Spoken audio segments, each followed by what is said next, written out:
still can't believe you haven't done a podcast. You're like Miss Media. Yeah, it's mostly been lots of TV, lots of radio, but podcast is Lots the of first. radio. Yeah. Okay. So I did CBC multiple times. I did CBC French also a few times. Do you speak French? Yeah. Tu parles français? Mon Dieu. Absolument. Yes, I'm francophone. Oh, wow. Okay, I have some questions for you. Yeah. Let's talk about that too. Yeah. Okay, well, I'll do a little intro. So welcome today to the Heart of Food and Beverage. This is a podcast designed to really support emerging food and beverage companies to talk about the things that are more heart-based about their businesses. And today I'm welcoming Nihal Elwan from Tayybeh to talk about her story and some of the things that she does to help her through business and ups and downs and things. So welcome, Nihal. Thank you so much, Andrea. It's so lovely to sit here and talk to you. Yeah. Thank you. So, I'm curious. We were just speaking before this podcast started a little bit about your background, and it's funny because we've worked together lots over the last few years, and I really don't actually know your background, and I certainly know your story from when you started Tayybeh, but I don't know your background. So why don't you share with everyone where you come from? Of course. So I'm Egyptian. I grew up in Cairo, Egypt. I grew up in a dual language home. I spoke English and Arabic. My mom is originally English. I'm also francophone, as we just discussed. I did my undergraduate studies at the American University in Cairo. I studied economics, and then I knew that I wanted to work in the field of international development.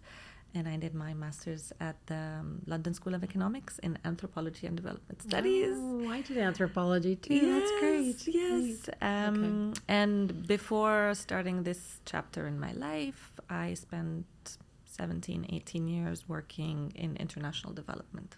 Wow. Yeah. Okay. And so then what was that pull? What was that thing that happened that brought you to Tayybeh? Yeah. So I moved with my family, my husband at the time, to Vancouver in 2014.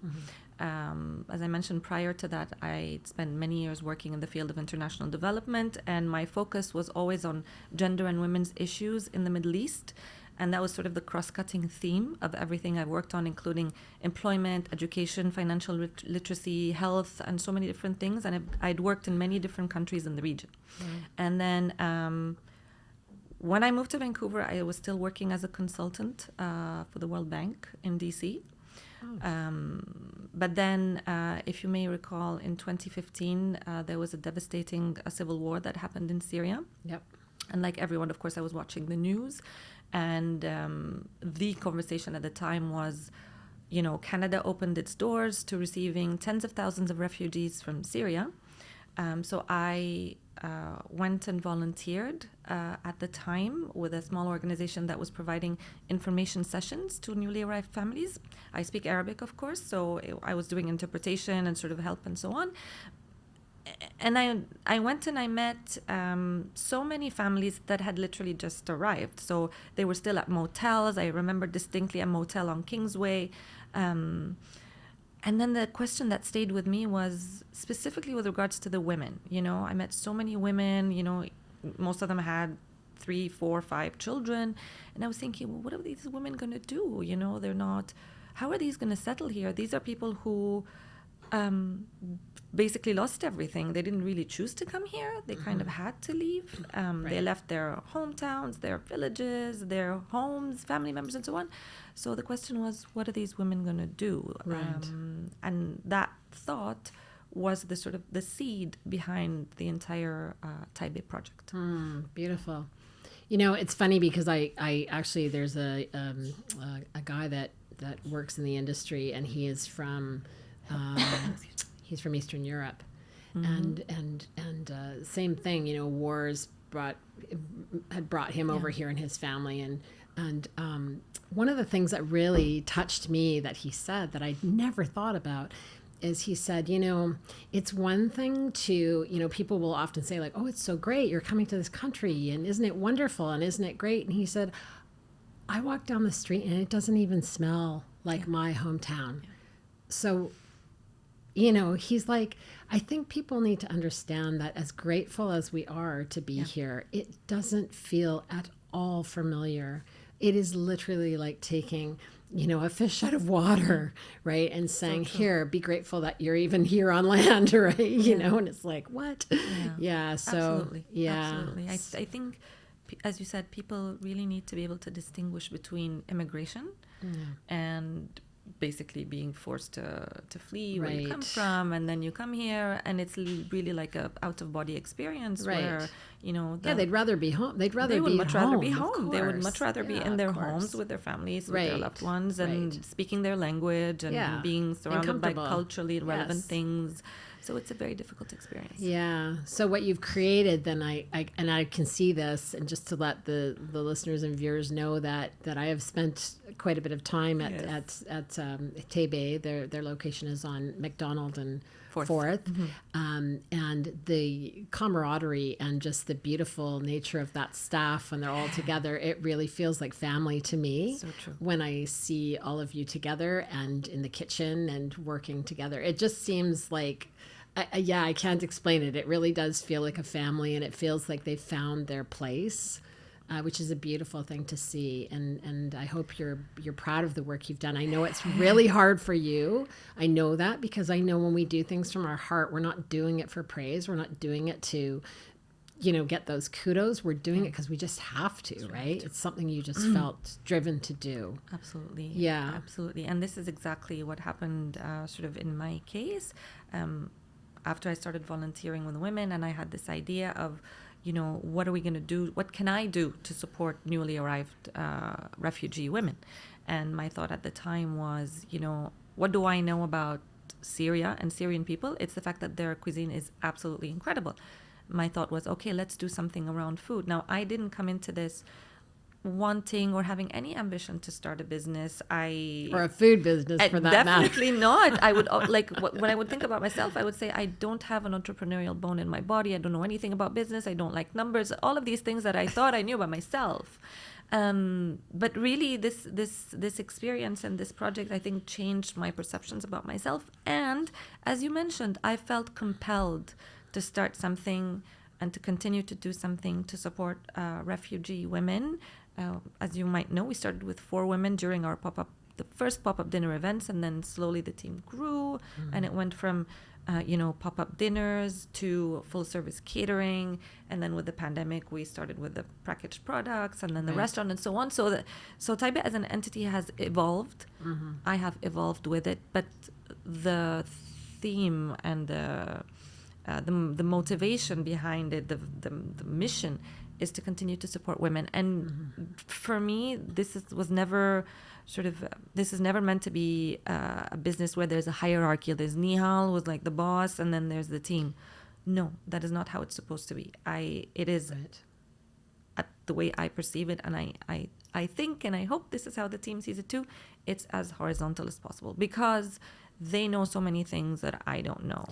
There's very many different structures to a company as well, right? You don't have to have that top-down kind of structure. You can have different structures for how to, how to come together and create a business. It doesn't have to be one way. Yeah, and also what you mentioned about it being a family, it really resonates with me, and I think it resonates with a lot of the team members, partly because we actually do employ families. For instance, our head chef, Rahata, who is honestly like my sister, is the mother of our operations manager, Mariam, and one of our delivery drivers is the son of one of our chefs as well. Oh, that's great. So throughout the project, we've always tried to bring in as many family members as possible for all of the different women. And I'm going to mention a small example that really kind of took me by surprise, but really resonated with me.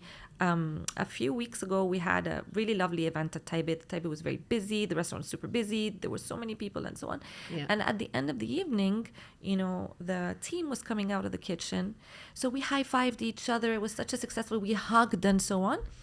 And then some guy came up to me and said, I've worked in a restaurant for 5-6 years, and the owner has never high-fived me or praised me or said thank you. And I'm like, what? How is that even possible? But for me, this is so natural. Every evening when, things are great, we do well and so on. And even if it's not going well, but we're in this together. Right. We're hugging, we're high-fiving. If you come into the kitchen, you can hear lots of giggling, to be honest. You've heard it. I've heard it. Giggling and yelling. We're being very Arab about it. We call out each other and so on. But this is how I imagine this social enterprise to be. It's a family. It's beautiful. Not formal in any way. And how many now? How many work for? We have about 25 people on the team. Wow. Yeah. Okay, that is incredible. Thank you. That is incredible. Thank you 25 people employed through this. Yes. Yeah, people that would have had a really tough time finding employment, actually. I think so. I think so. And as you know, it's really, our mission to hire people with barriers to employment that wouldn't be able to find employment otherwise, probably because of lack of professional experience, lack of language skills and so on. So this is really what we focusing on people who probably wouldn't be able to find jobs elsewhere. And I love that story. I'd love you to tell that story again about the one of the women that works for you or worked for you. I'm not sure if she still does. And her son asking oh my God, she still does. Yes, of course, that story. I really love that story, and I really like to share it because it really highlights the impact of the work that we do on the team we work with. So, the story is that was sort of maybe 3 years into Taybeh's life, and a journalist was conducting an interview with us, and she asked one of the team members and said, what is the most valuable thing about your experience working for Taybeh? And I always remember the look on her face when she was saying, the most valuable thing is the moment my son wanted to buy something and he came up to me and asked me for money instead of asking his dad. Right. And I opened my purse and I gave him money. And that feeling that I had when I gave him money that I had earned through my work. Right. And I think that sort story sort of really it's empowerment. It's really empowerment. There's obviously there's the financial component, of course. You are working, you're a productive member of society, you're earning you're really supporting yourself and your family, but really there's a psychological element to it. It is feeling that you are, as you mentioned, empowered, that your kids will look at you and be proud of you, that you're people in your... Remember, I was telling you also the story that when we first started, the team members were shy to say that they were working. They would say, just don't mention on social media, don't show my photo, don't post a photo of me and so on, until I posted one photo. And they all came up to me saying, why didn't you post my photo, And then after that, when we would post their photos on our Instagram or Facebook, I would see their family members from Syria or elsewhere in the Middle East commenting and saying, we're so proud of you. Go, chef this and that. We're so proud of you. You are the pride of Syria. And, so that pride transcends, family and, boundaries and so on. It's really... Well, you told that story about the woman and her son at our conference a few years back. And I'm telling you, all people started crying hearing that, right? But it's important that people be touched in this way to really understand what the meaning of this is behind what you're doing. Yes. But I want to pivot a little bit, and I want to talk about Nihal. Ooh. I want to know what you do. Like, I know this is a lot because you're responsible. I know how this feels, hiring people and managing people and feeling responsible for their livelihood, feeling responsible for their paychecks and making sure that things keep growing and going. But what does Nihal do for Nihal in this situation? You have 2 young children. I do. You have a spouse. Yeah. He's a lovely spouse. Thank you. He's truly wonderful. Yes, he's lovely man. But I do want to hear what you try to do for yourself. And it may be a work in progress, but I think it's important for the listeners because a lot of the folks that are going to be listening to this are going to be people that are making products, thinking about making products, or have growing businesses, and would love to hear how someone who's got 25 people on staff is actually taking care of themselves and all of this. I think, first of all, I think the answer to that question depends on when you're asking me. For instance, had you asked me this question during the pandemic, I would have been really struggling to respond and say that I'm able to take care of myself, because this was truly a devastating time globally, and it was a very difficult time for the business because for 2.5 years, as you might remember, our catering had died, and I was really in a bad mental state because I was very worried about the team, and I had these nightmares about Tayybeh falling apart and them having to stay home and how are they supporting the families and all of that. That being said, there is some maturity that comes with time. Tayybeh is now entering its 8th year. Oh, congratulations. Thank you That's so amazing. much. Thank you so much. So there is a lot of maturity, I think, that has happened over time. And I think that arc, where you're starting and where you sort of, the development or that maturity is a natural progression. I think some of the things that I am learning and trying to kind of, as you mentioned, the work in progress, to learn is that, first of all, the lessons that I've learned or that I try to remind myself of, everyone's trying to figure it out. Yes. The imposter syndrome is a real thing. Yes, it is. And as someone who didn't come from a background in business or in food or in any of those things, I had imposter syndrome for the longest time. And I would always worry and I would cry to my husband and I would say, I don't know what I'm doing. I don't know how to do this. All of these things. I don't have as much experience as other people and so on. But everyone is trying to figure it out. You know, all of these people on Instagram who seem like they have successful business, they do, but they too are at a different stage of figuring it out. Right. So that's important to and remind that oneself imposter of. syndrome follows you as you grow. Yes. It's not something that just like one and Exactly. done. Oh, now I've gotten over that, because you're always growing, and so you're always getting into new territory and wondering, how am I going to handle the next thing? Right? Absolutely. That's a big one, really, just to know that everybody's trying to deal with whatever issues they have. That is a thing. The other thing too that I feel that I can do is that I can sort of separate myself a little bit from the business. For many, many years, I felt that Tayybeh and I were one. I would always say Tayybeh is my second baby because I had my son, and then a year and a half later or 2 years later, Tayybeh started. And the company and I couldn't separate myself from the business in a way. It was as if my own self-worth was tied to the business. I know this. I understand this. Right? My own sense of self-worth and my own sense of achievement and all of that. And everything that happened, every struggle I took very, very, very, very personally. And every little mistake seemed like, it was going to be our downfall. Right. But now, again, probably because we've made it past the pandemic and there's been so many hiccups, but with every time we bounce back a bit stronger. Yeah.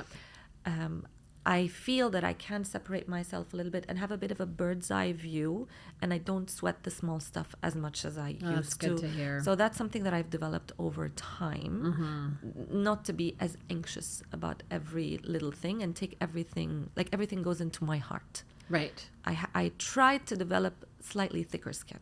Right. Okay. And I think for me personally, an important value that I always, I think it's just part of who I am.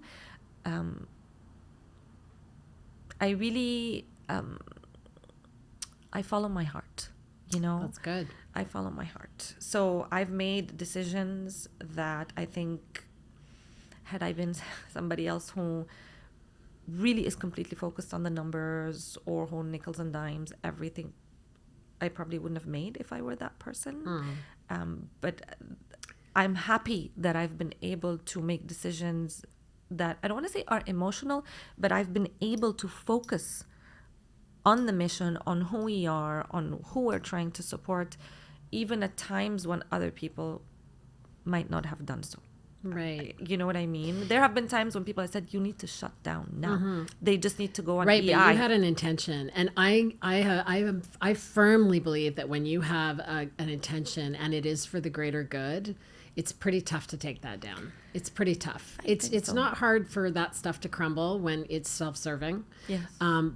But when it's sort of beyond you, when it's something that's for the greater good, and I will how tell can you, it fail? Andrea, and I will tell you, Andrea, I know for a fact that the team also feels that. Yeah. The relationship that the team has to Tayybeh is not the relationship of employees to a company. They all have kind of ownership. They are invested. Yes. They are invested. It's wonderful to hear. You walk in and if any little mistake happens in the kitchen, I can see it. They feel so bad. They're like, Nihal, and I'm like, it's okay. It's okay. Yeah. But they are invested. And that is, I think, a result of years of realizing that I'm not in this for a business. I'm not. Right. I care about them as individuals, and it is really a shared success. Right. And so so if we go back to how you take care of yourself, because you've got 2 young kids. I do. I'm going to guess your spouse is incredibly supportive of what you do. He is and helps really a lot. an anchor. He is the yin to my Yeah. yang. I am sort of the wild, the wildfire. I don't know how to sit still. If there's no challenge and there's nothing. I don't know what you're talking about. I don't understand this at all. If there's nothing new for me to chew on, Yeah. I have a hard time. Right. And so he's really an anchor for me and for the family, and he's grounded me many times where I was sort of all over the place. Yeah. Now he is also incredibly busy. My husband is an academic. He's very, very, very busy. We're both very busy. So we've needed to come up with a system where we relay the kids to each other. But in my case, again, now I have learned that once I'm home, I'm switching off. This is something I couldn't do for many that's many a many wonderful years. thing to hear. Now I can switch off and I Just really be present with your channel my children. attention to my kids. They're growing. So maybe they didn't need me as much 3-4 years ago, but with over time as they grow, they need me more. So I really try to be extremely efficient at work. So I come home, I switch off a little bit. After they go to bed, sometimes I work again. But I choose to or choose not to, depending on where I am. Good. I'm so happy to hear that you're doing that, because I heard someone say quite recently that we only have 18 summers with our children. Mm-hmm. And then, and sometimes less. Sometimes by 14, they're like, I don't want to be with you anymore. Yeah. I want to do my own thing. Yeah. But you don't you have this limited time, right? I mean, also, I will say there's no hiding it. There are sacrifices that you make. Of course. I didn't travel. I don't travel over the summer because summer is very busy and I have to be here and so on. These are sacrifices, but I try to compensate with my kids with quality time. Right. And the other thing that I do without fail, I have to work out every day. For me personally, this is me. Oh, I need to work out every day. I need to go dancing, or I need to do something to let off the steam. Right. And if I don't do that, like my family knows, if I don't work out for a couple of days, the steam is coming out of my ears. So. I feel like we're the same person right now. I have to go somewhere and do something physical. I do too. To I'm release exactly the same. the stress, and I can be a better person. Yeah, if I don't do that, I'm not good. Oh, I'm happy to hear that you're doing that. That's great, because I know a few years ago that probably wasn't happening, but it wasn't. But I'm happy to hear that that's happening now. Yeah. So tell us, before we finish, I want to hear about Tayybeh. So I'm actually surprised you've got a staff of 25. I didn't think it had grown to that, which is amazing to hear. So can you share with us any exciting things that are on the horizon? Mm-hmm. So as you know, the restaurant opened 6 months ago. Yes. So that's sort of our newest baby. Yeah. And it's fun, it's dynamic, I love it. And one of the beautiful things about the restaurant experience is that you have people coming and saying, I saw you on CBC. I love the work that you do, because you see with catering, you don't often see people who eat your food, but people walk in and they're like, I love what you do. This is lovely. So there's a lot of positive reinforcement that comes in with that. So that's one thing that I'm really loving and enjoying at the moment. And the other thing that you, Andrea, probably know is that we have a line of frozen ready-to-eat meals, Middle Eastern meals. Right. That we're working on right now. I'm hoping they will be launched sometime maybe in November. So that's something that we're very, very, very excited about, because you don't see Middle Eastern flavors on the market. You don't. In the frozen, in the freezer. Right. So I think I think, definitely think there's a big opportunity for that. So that's wonderful. And your products are all halal. Yes, 100%. Of course, all of our products are halal. Great. They're Middle Eastern flavors. I feel like it's going to be a really nice addition to the market, and the team is excited about it. So again, newness, new things, new challenges is something that really excites me. And do you see this? What do you? I guess you would have felt what success would be when you started. Like, what would that be? I would imagine you'd think 25 people working for Tayybeh would be, that's success. Yeah. And it is success, but do you redefine it now as something greater? Like, where do you see this in 5-10 years? I would love for the Tayybeh name to be exported outside of the province. I would love people to find Tayybeh products in freezers throughout Canada and maybe later on in the US. And I would love the Tayybeh name to be known throughout Canada for the story. I want this story to be known, and Taybeh's name to be known as synonymous with resilience, new beginning, a good food, of course, but resilience to beginning, and the power of women. Because this entire enterprise is 100% powered by women. Yeah. That's something that I'm very proud of. Yeah. And I would love for people to know that this was all built by refugee women from the Middle East. Yeah. So, yeah. I mean, really, you can do anything, right? That's just, it's such a testament to you can do anything. You can come from any background, any situation. Yes, and absolutely. You can be empowered to do some incredible work. It's human resilience. Yeah. You know, even if you've lost everything, you can rebuild. Yeah, that's an amazing story. I'm so pleased that you were on today to talk to us. Thank you, it's Andrea, beautiful. so much for having me. Yeah, Thank you so much. I have the same wish for the company, that it's really going to take off and that everybody's going to know Tayybeh. Everybody's going to know about it and, Thank you so much. Your story. Thank you so much, Thank Andrea. you for This being is here. a wonderful conversation. Thank you so much. Thanks.